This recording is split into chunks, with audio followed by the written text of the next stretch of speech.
Terre héritière de la grande civilisation phénicienne, au carrefour de la Mésopotamie, d'Égypte et de la Grèce, le Liban est un mélange de cultures où se mêle une mosaïque de communautés religieuses, source de nombreux conflits depuis plusieurs décennies.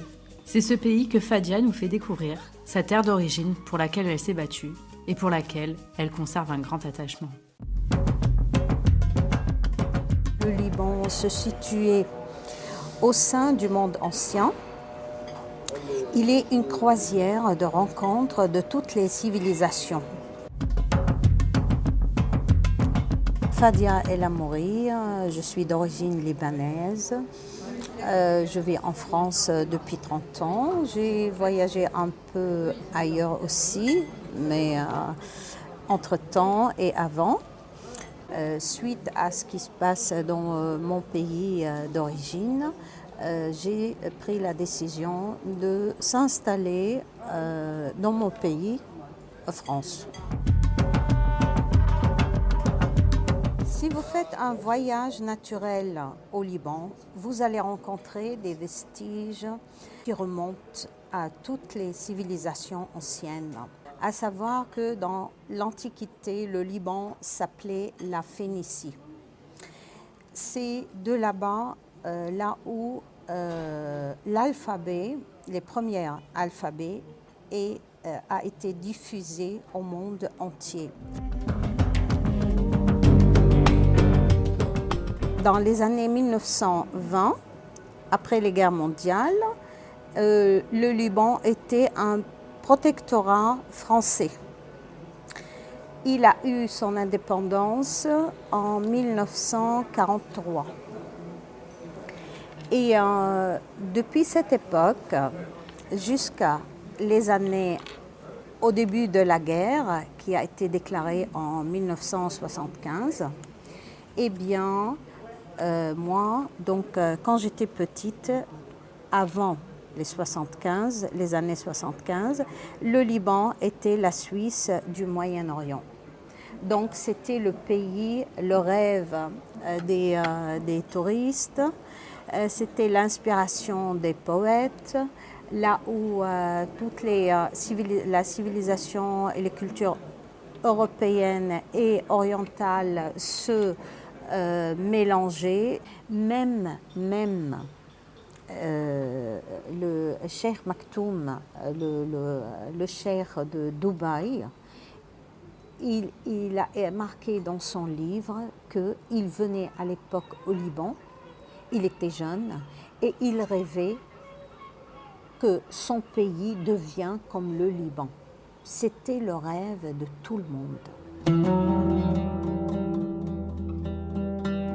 Géographiquement, le Liban, les montagnes commencent de la côte. Ça veut dire que tu es à la plage et tu vois que ça monte. Et si tu es sur les montagnes, il y a certains sommets que tu vois la mer. Et ça, c'est une caractéristique très, très spécifique pour le Liban.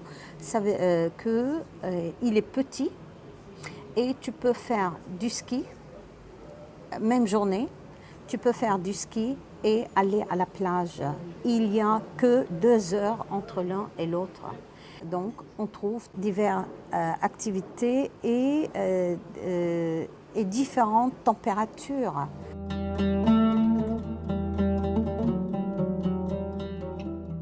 Ce que j'aime beaucoup au Liban et ce que je ne le trouve nulle part, et pas juste moi, tous les autres ils disent ça, c'est qu'au Liban, on a des soirées là où on va, on mange et on danse.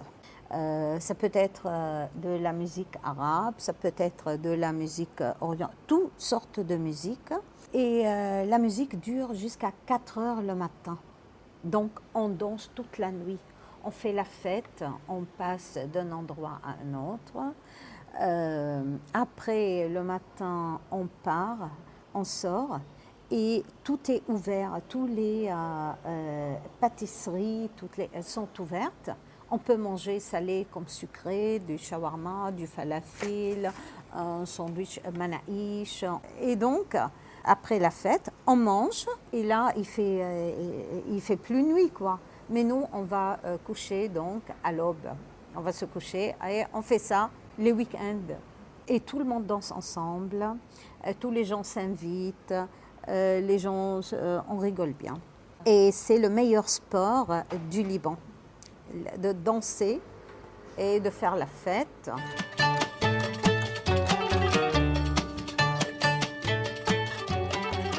Le Liban, il faut savoir que c'est un pays de mélange de beaucoup de religions.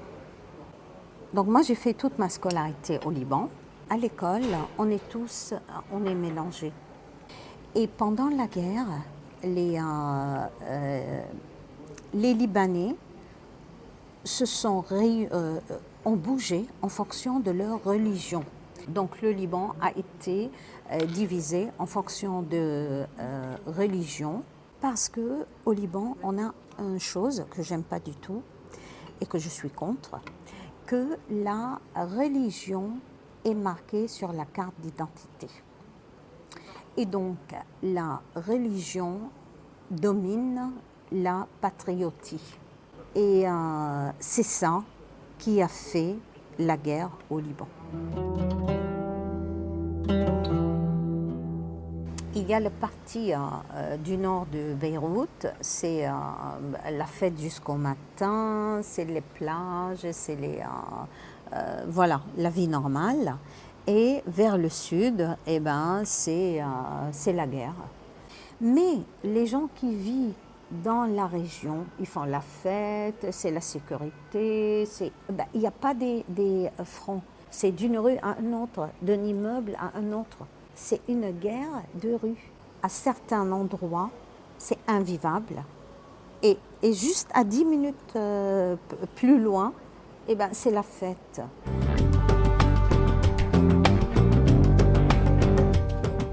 Ce que j'aime beaucoup chez les Libanais, c'est la flexibilité de la situation. C'est cet espoir toujours, la joie de vivre, de rester toujours, de maîtriser une situation, je veux dire, dans la simplicité de la joie. C'est aussi simple que ça. Ça peut être, on est attaqué pendant la nuit, ça tirait de partout, et le lendemain, on fait en fête dans les rues. Donc ça, c'est très libanais. C'est vraiment une force que rien ne peut nous empêcher de vivre, de continuer, de faire des plans, de réaliser, d'être toujours positif.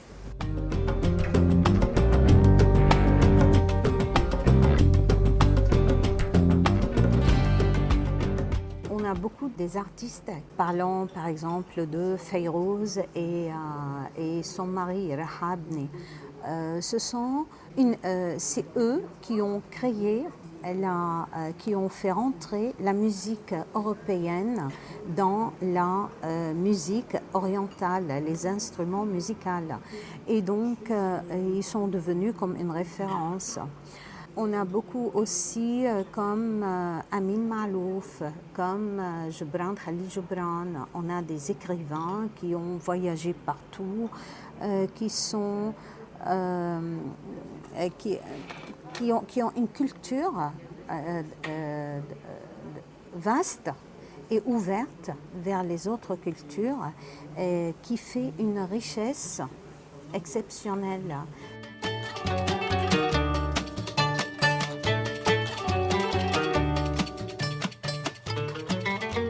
Ce que je garde, c'est quelques plats libanais, l'accueil, l'hospitalité libanaise, le contact facile avec les gens. Il faut savoir que chez nous, au Liban, on n'a pas, comme en France, l'entrée, le plat de résistance, le fromage. Au Liban, on met tout à table et on prépare des quantités, on ne compte pas.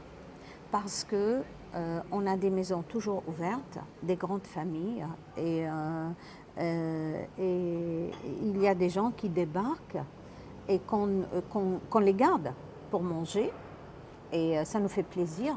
Donc, on ne prépare jamais par personne. On prépare des grands plats et on met tout à table. La salade avec le plat, avec voilà, et celui qui est présent, il mange. Ça peut être les voisins, que leur maison il est à 2 pas.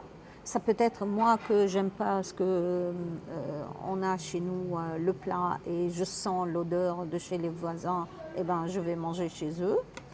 Et ça, au Liban, c'est très commun et on vit tous comme une grande famille.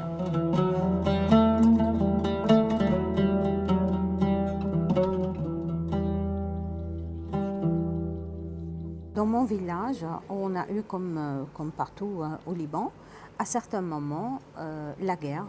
Donc, il y a des gens qui ont attaqué le village. À l'époque, moi, j'étais étudiante. Donc, je revenais au village sous le bombardement. On rentrait au village difficilement, sous le danger de toute cette situation. Donc, ils nous ont attaqués pour prendre nos maisons et nos terrains. Et il faut savoir que dès le début de la guerre, il y a eu une absence totale de l'armée libanaise qui a été divisée d'ailleurs. Et c'est ça qui était grave pour le Liban. C'est que chaque militaire, il a rejoint sa religion. Et donc, le peuple, on s'est trouvé sans armée. Et chacun a fondé une milice qui a défendu sa région. Une milice religieuse. Comme tous les Libanais, on était obligés de faire la guerre. Pas parce qu'on est avec certains contre certains, mais c'est juste pour défendre nos maisons et nos terrains. C'est tout, ce qui est normal. On ne va pas laisser tout et partir.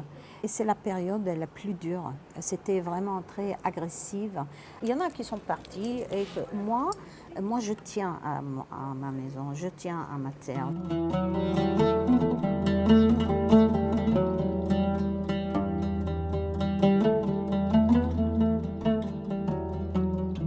Après, on a perdu la guerre et on est parti, on a été disloqués partout dans le pays et à l'étranger. Et du coup, depuis, on ne s'est plus réunis. Parce que quand on est parti, eh ben, on a amené les coutumes des autres. On s'est intégré là où on est. Nous, on n'est plus les mêmes. Et quand on est revenu, eh ben, le village n'est plus comme avant. Il y a beaucoup de gens qui ne sont plus revenus. Il y a d'autres qui sont revenus avec d'autres états d'esprit. On n'est plus les mêmes. Hein. Et ça, je trouve que c'est dommage parce que c'était un paradis sur terre, mon village, avant d'être attaqué par ces gens, par nos ennemis. Je pensais de revenir chez moi, dans ma maison, récupérer mon ancienne vie. Sauf que rien n'est pareil. Moi, j'ai changé. Les gens là-bas ont changé. Le pays devient pour moi invivable. Parce que comme j'ai vécu en France et dans d'autres pays, avec le père de mes enfants, on a voyagé beaucoup, eh bien, je ne peux plus vivre au Liban, là où l'État est absent. Il n'y a pas une loi. La loi, c'est les milices, les mafieux qui mettent la loi là-bas. Donc, il faut se rapprocher vers quelqu'un d'eux pour pouvoir vivre. Et ça, moi, je ne veux pas.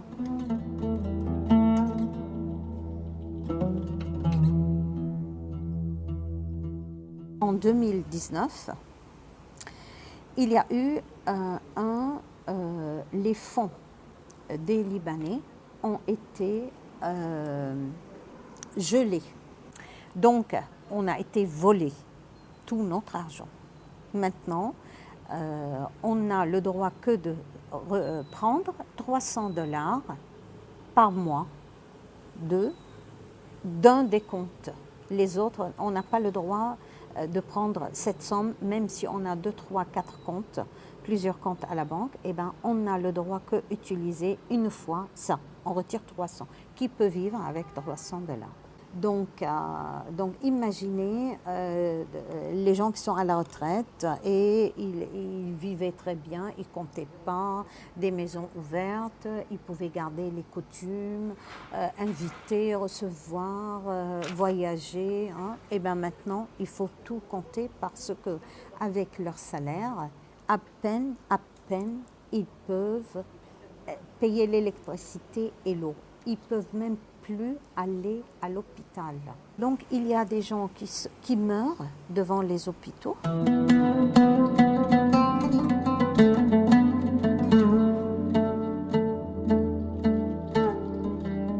Toutes les intellectuels, les gens qui sont bien placés, les sociétés, tout, ils ont quitté le Liban et parti après ce problème bancaire qui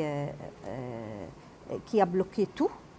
Il y a beaucoup de médecins qui ont quitté le Liban parce que ils ne peuvent plus prendre de l'argent des patients.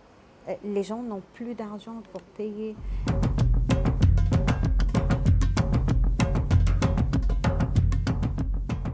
La génération de la guerre, nos seuls desserts, c'était les gâteaux qu'on préparait pour nos fêtes.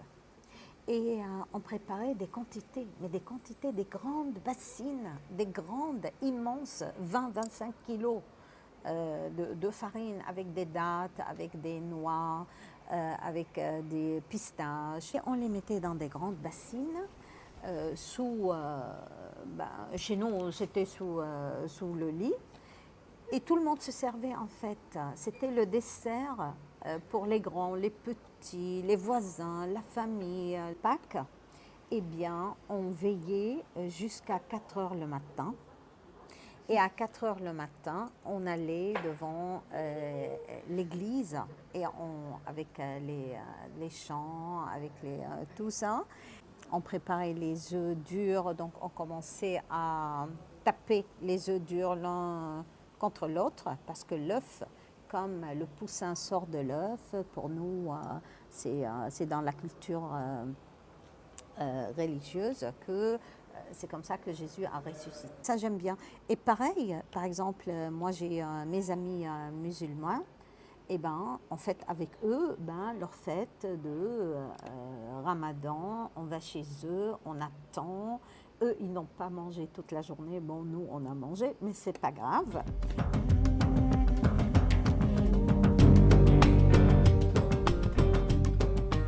Nous, les Libanais, on n'a pas un problème entre nous. Le problème est créé de l'extérieur.